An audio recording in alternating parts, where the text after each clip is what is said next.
Whether it's your first time using an All-American pressure canner, or maybe you just need a refresher course, I would save this video, copy the link, send it to yourself. Step by step, nice and slow, I'm going to show you how you can preserve your food in an All-American pressure canner. Remove the canner lid from the canner base, and on the inside of your canner is going to be 2 metal shelves.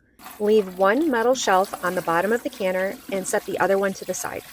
Next, we're going to add water to the canner. This is going to take roughly half a gallon of water. What we're looking for is 2 to 3 inches of water on the bottom of the canner. The next step is optional, but I'm going to add a splash of white vinegar. This helps keeps the glass jars clean from any water mineral buildup. If you're using your canner for the very first time, I highly suggest 9-pint jars of water. The reason I suggest jars of water to new canners is because then you don't have to worry about the food. This way you can just focus on the canner, learning the steps of how to run the canner, the normal sounds that the canner makes, and not worrying about losing any food in the process of it. The All-American 921 has the capability of double stacking, so this is where the second shelf comes into play. If you have enough jars to double stack, you would place this second shelf on top of the first row of jars, and then add your second row of jars on top of the shelf. When double stacked, this pressure canner will hold 19 pint jars.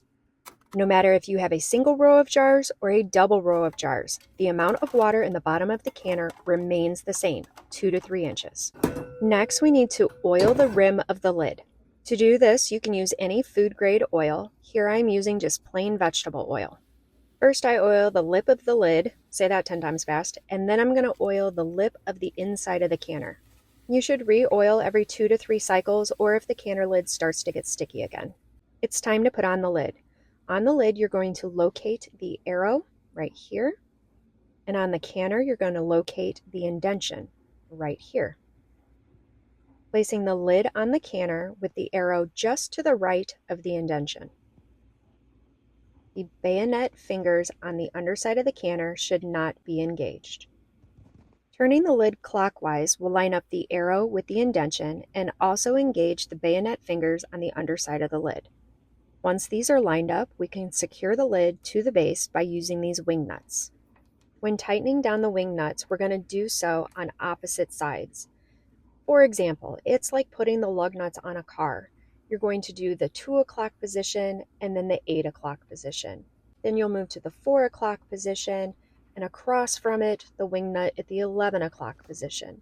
This is going to ensure that all the wing nuts are tightened down together and that you don't have one side higher up than the other. Once the wing nuts are tightened down, you want to check the spacing between the lid and the base. That is the space between here and here. Make sure that that is even all the way around. If one side is higher than the other, then adjust the wing nuts until you have even spacing all the way around the canner. Next, we turn on the heat source and we wait for it to start boiling on the inside and steam to escape from the steam pipe. Once you have a full stream of steam, it will sound like this.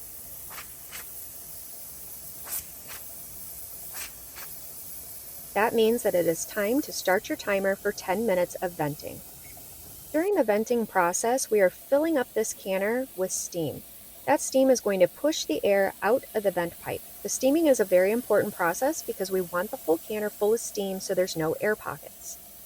After our 10 minutes of venting, we're going to put on the weight or the jiggler.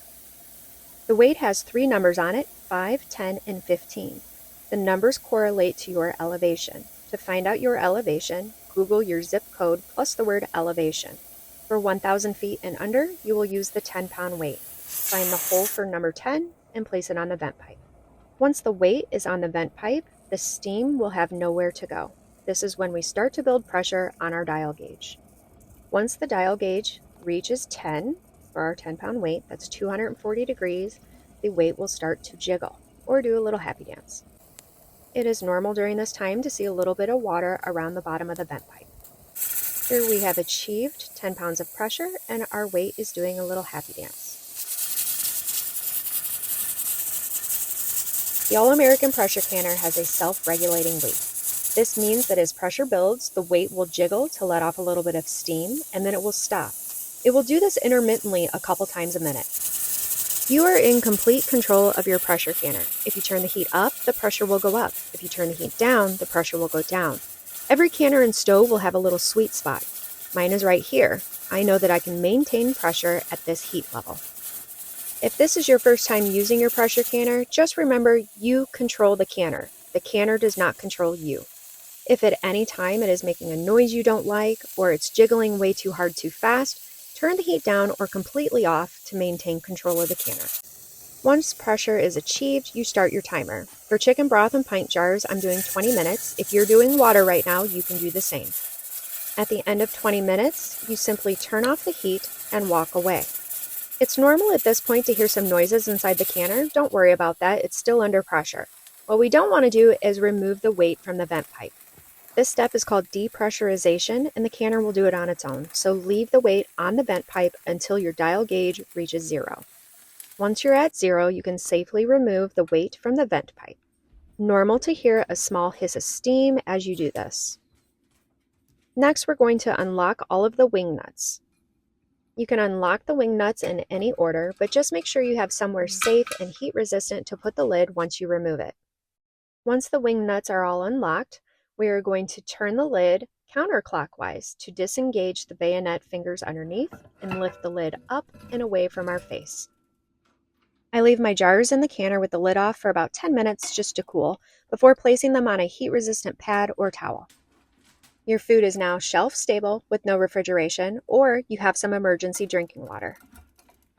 I'm here to answer any questions you may have about this pressure canner or how to pressure can food, so go ahead and lay those in the comments for me. And if you're interested in this 921 colored canner, there is a sale currently going on.